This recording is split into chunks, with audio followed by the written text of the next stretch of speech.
జై శ్రీరామ్. విఘ్నేశ్వరుడికి వందనాలతో కథానిక లేక షార్ట్ స్టోరీస్ ప్లేలిస్ట్ వింటున్న శ్రోతలకి స్వాగతం. మానవ జీవితంలో 4 దశలు.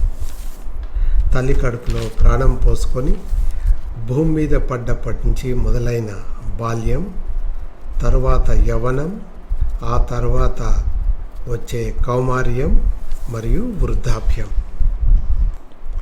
ఇలా బాల్యం నుండి వృద్ధాప్యం దాకా ప్రతి మలుపులో తల్లిదండ్రులు మొదలుకొని తోబుట్టువులు, భర్త లేక భార్య, పిల్లలు, స్నేహితులు, ఇలా బాంధవ్యాలు పెంచుకుంటూ పోతాం.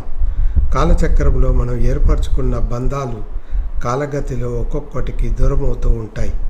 ఇందుకు కారణము మనిషికి తెలియనిది, కారణం నిర్ణయించేది ఓ మనిషి తీసుకునే ఊపిరి లేక ఆయుష్. ఇలా కాలచక్రంలో మనము ప్రాణంగా ప్రేమించే బాంధవ్యాలు సడన్గా దూరమైతే కుంగిపోవడం మామూలే. అప్పుడు జీవితం నిస్సారంగా అనిపిస్తుంది. అలాంటి పరిస్థితులను ఎదుర్కొని అనుభవించి అధిగమించిన రామారావు గారి కథ ఈ వారం మనం వింటున్నది. ఎపిసోడ్ నెంబర్ 9, టైటిల్ రంగుల రాట్నం. ఇక కథలోకి వెళ్తే, సమయం సాయంత్రం 6 గంటలు కావస్తోంది. అది హైదరాబాద్ నగరంలో గల సైనికపురిలోని కాలనీలో ఎక్కడ చూసినా పచ్చదనంతో నిండిన చెట్లతో, వరుస క్రమంలో ఉండే ఇండిపెండెంట్ హౌసులతో ప్రశాంతంగా ఉంటుంది. అటువంటి కాలనీలో గల ఓ ఇంటి ఫస్ట్ ఫ్లోర్ వరండాలో పచారులు కొడుతున్నారు రామారావు గారు. ఆయన మొహంలో ఉత్కంఠ. అప్పటికి చేతివాచిని పదే పదే చూస్తూ వీధి మలుపు వంక చూసుకుంటున్నారు. అమ్మా లక్ష్మి, మా ఫ్రెండ్ సుబ్బారావు ఈవినింగ్ వాక్ ఇంకా రాలేదే? అవును నాన్నగారు, ఎప్పుడు సరిగ్గా సాయంత్రము 5:30 టంచన్గా వచ్చేవారు సుబ్బారావు అంకుల్. ఈరోజు ఏమైందో మరి అంది లక్ష్మి వాళ్ళ నాన్నతో. ఇంతకీ ఈ రామారావు గారు ఎవరు? ఆయనకి సుబ్బారావు గారికి ఉన్న సంబంధం ఏమిటి అని అనుకుంటున్నారా? ఇక విషయానికి వెళ్తే, రామారావు గారి వయసు సుమారు 70 సంవత్సరాలు పైబడే ఉంటుంది. చిన్నప్పటి నుంచి చదువులో చురుకు.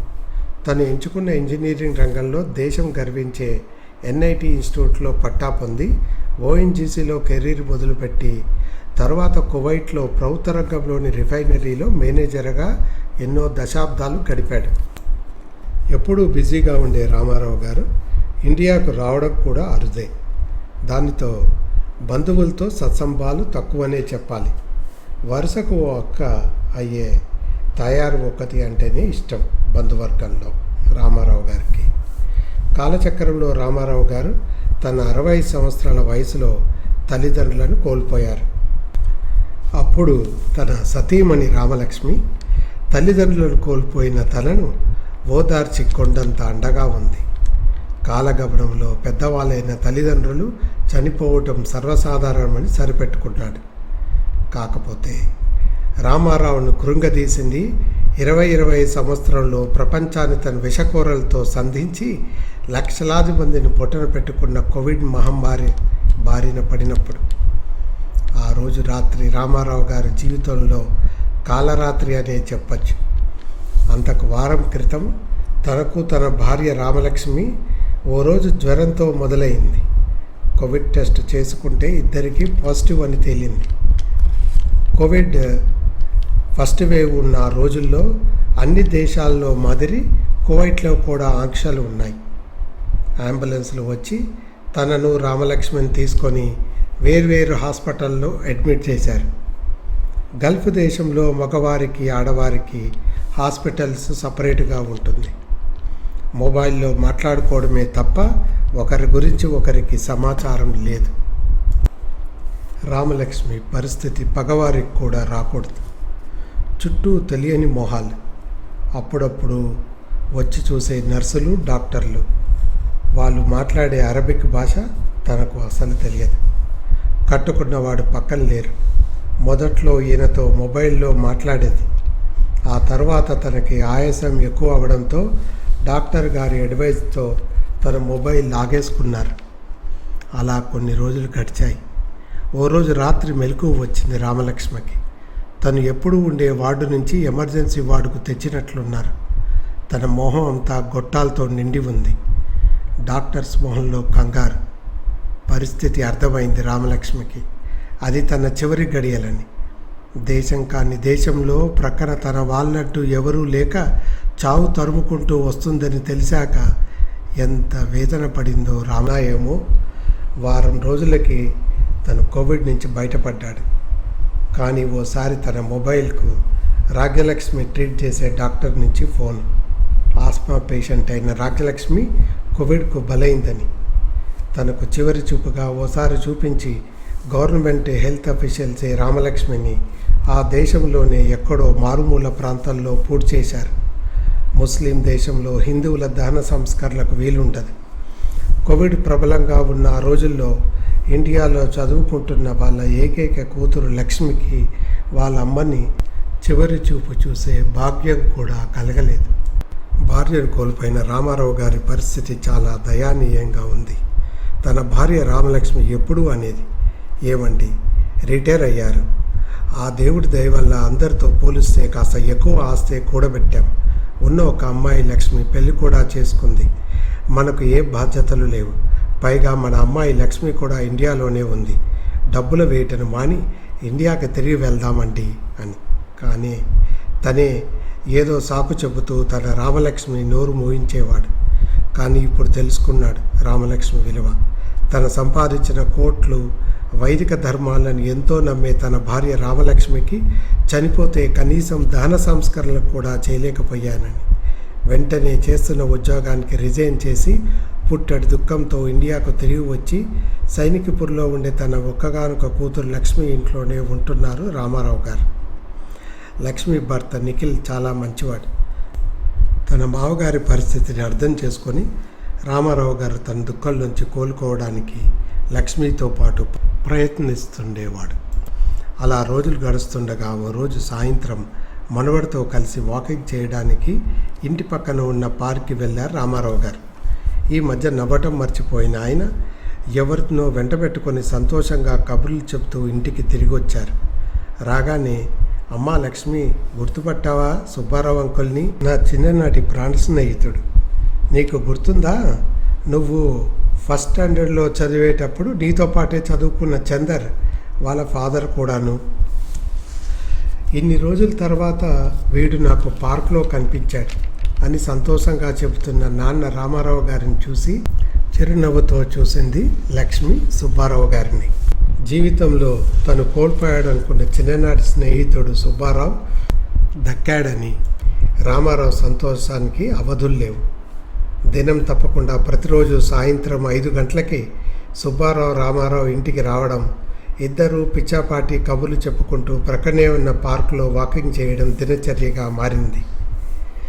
ఇలా ఆలోచిస్తున్న లక్ష్మి వాళ్ళ నాన్న రామారావు గారి మాటలతో ఈ లోకంలోకి వచ్చింది.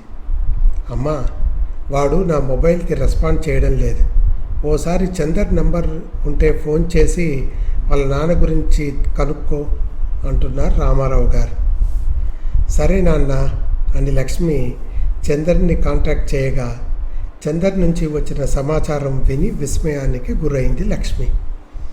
ఆ రోజు ఉదయం సుబ్బారావు గారికి హార్ట్అటాక్ వచ్చిందని, అపోలో హాస్పిటల్లో చేర్చారని, పరిస్థితి విషమంగా ఉందని సమాచారం. విషయం తెలిసిన రామారావు గారు షాక్కు గురై తనను వెంటనే తన ప్రాణ స్నేహితుడైన సుబ్బారావు ఉన్న హాస్పిటల్కు తీసుకెళ్లమని తొందరపెట్టారు. ఎమర్జెన్సీ వార్డులో ముర్చుకుతో పోరాడుతూ స్పృహలో లేక మొహం మీద oxygen pipe, heart beat monitor చేసే పరికరాలతో ఉన్న తన ప్రాణ స్నేహితుడిని చూసి రామారావు గారి కంటిలో నీటి చుక్కలు, గుండెల్లో బాధ.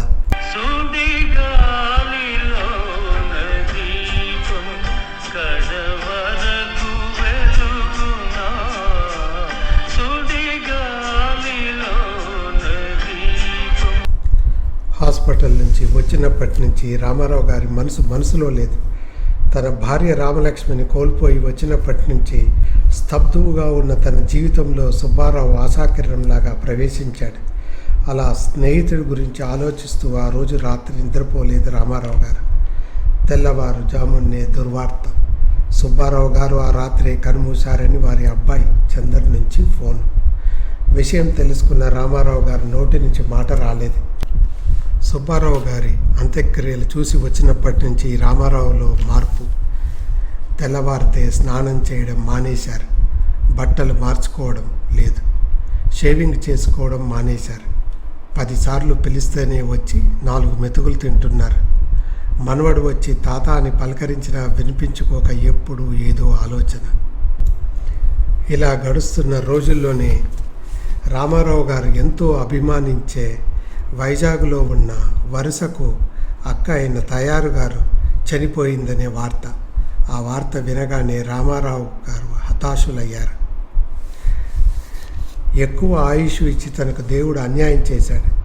దీర్ఘాయుష్ మనిషికి శాపం. తన ముందే తను ఎంతో ప్రేమించే భార్య, తనకి వరుస అయిన అక్క కానీ బావ కానీ అన్నలు, తను ఎంతో అభిమానించే స్నేహితులు కాలచక్రంలో రాలిపోతూ ఉంటే సాక్షిభూతంగా అన్నీ చూస్తూ బాధలు దిగమింగడం పెద్ద శిక్ష. ఇలా సాగుతున్నాయి రామారావు గారి ఆలోచనలు. కాలచక్రంలో కొంత సమయం గడిచింది. ఓ రోజు బాల్కనీలో కూర్చొని ఆకాశంలోని శూన్యాన్ని చూస్తున్న రామారావు ఉలిక్కిపడ్డాడు. ఏవండి బావగారు, ఎలా ఉన్నారు అన్న పలకరింపుతో. చూస్తే అల్లుడు నిఖిల్ తండ్రి, తనకు వియ్యంకుడు అయిన రాజేష్ గారు. రాజేష్ గారు వయసులో తనకన్నా 2 సంవత్సరాలు చిన్న, కానీ చూడటానికి 60 సంవత్సరాలు నిండిన వాడిగా కనిపిస్తాడు. రామారావు గారు సమాధానం చెప్పేలోపే, ఏమిటండి బావగారు ఆ గడ్డం, చెదిరిన జుట్టు, మీరు వేసుకున్న డ్రస్సు, ఒకప్పుడు ఎన్ఆర్ఐగా చూడటానికి టిక్ టాక్గా ఉండేవారు, ఇలా అయిపోయారేమిటి అని అడిగారు. చిన్నప్పటి నుంచి నాటకాలంటే పడిచచ్చే తను రిటైర్మెంట్ అయ్యాక నాటకాల మీద ధ్యాస పెంచి ఈ ఊర్లో సురభి నాటక పరిషత్ వారి ఆధ్వర్యంలో నాటక పోటీలు జరుగుతుంటే చూద్దామని వచ్చానని చెప్పుకొచ్చారు రాజేష్ గారు. బావగారు, మన బతుకులు చెట్టు మీద ఆకుల్లాంటిది. ఒకటి ముందు, ఒకటి తర్వాత, అంతే తేడా. ఆకులు రాలే కాలం అయ్యాక చెట్టు మీద ఏ ఆకు మిగలదు. మనం ఉన్నన్నాళ్ళు గడిచిన తీపి జ్ఞాపకాలు గుర్తు చేసుకుంటూ, మన నుంచి దూరమైన మన ఆప్తులను తలుచుకుంటూ, దైవస్మరణతో రోజులు గడుపుతూ, మన చుట్టూ ఉన్నవారికి మనం సమస్య కాకుండా ఏదో ఒక వ్యాపకం అలవాటు చేసుకొని, అది 10 మంది పిల్లలకు విద్య నేర్పడం కావచ్చు, సంఘానికి చేతనైన సేవైనా కావచ్చు, కాలం గడుపుతూ ఆ దేవుడి పిలుపు కొరకు వెయిట్ చెయ్యాలి. మరి బావగారు, మనిషి జీవితము మనం చిన్నప్పుడు ఎక్కిన రంగుల రాట్నం లాంటిది. రంగుల రాట్నంలో మొదటి మెట్టు మన బాల్యం. దాని తర్వాత మనం ఒక్కో అడుగు పైకి లేస్తూ పోతూ అది కాలచక్రంలో పెరిగే మన వయసు లాంటిది. అలా ఒక్కో అడుగు పైకి లేస్తూ చివరికి ఆకాశం అంచులో చేరుతాం. అదే వృద్ధాప్యం. దాని తర్వాత ఈ భూమి మీద పుట్టిన ప్రతి జీవి కిందకు జారాల్సిందే. తిరిగి మళ్ళీ పుట్టి జీవన గమనం సాగించాల్సిందే. ఇలా చెబుతున్న రాజేష్ మాటలు వింటున్న రామారావు గారి మొహంలో మార్పు స్పష్టంగా కనిపిస్తోంది. రామారావు గారు తన మనసులో రాజేష్ తన కళ్ళు తెరిపించాడని, తను పార్కులో వాకింగ్ చేయడానికి వెళ్ళినప్పుడు ఎంతోమంది పేద విద్యార్థులు పబ్లిక్ సర్వీస్ కమిషన్ ఎగ్జామ్కి ప్రిపేర్ అవుతూ కనిపించారు. తను మ్యాథ్స్లో వారికి ఫ్రీ కోచింగ్ ఇచ్చి సాయపడవచ్చు అనుకొని దృఢ నిశ్చయంతో కుర్చీలోంచి లేచారు రామారావు గారు. ఇదండి ఈ వారం కథ. వచ్చే వారం మరొక మంచి కథతో మీ ముందుకు వస్తాను. సెలవు మరి. ఇట్లు భవదేయుడు బెహరా వెంకట రవికుమార్, కేర్ ఆఫ్ రవిగాడి అడ్డా. ఈ ఎపిసోడ్ని ఆసక్తిగా వింటున్న మీకు ధన్యవాదాలు. ఇటువంటి అందమైన ఎపిసోడ్స్ని మళ్ళీ మళ్ళీ వినాలనుకుంటున్నారా? అయితే లైక్, షేర్ ఇంకా సబ్స్క్రైబ్ చేయడం మర్చిపోకండి. అలాగే ఆ కింద ఒక బెల్ ఐకాన్ కనిపిస్తోందా? అది కొడితే మా డాడీ కొత్త ఎపిసోడ్ అప్లోడ్ చేయగానే మీకు నోటిఫికేషన్ వచ్చేస్తుంది. Thank you for listening.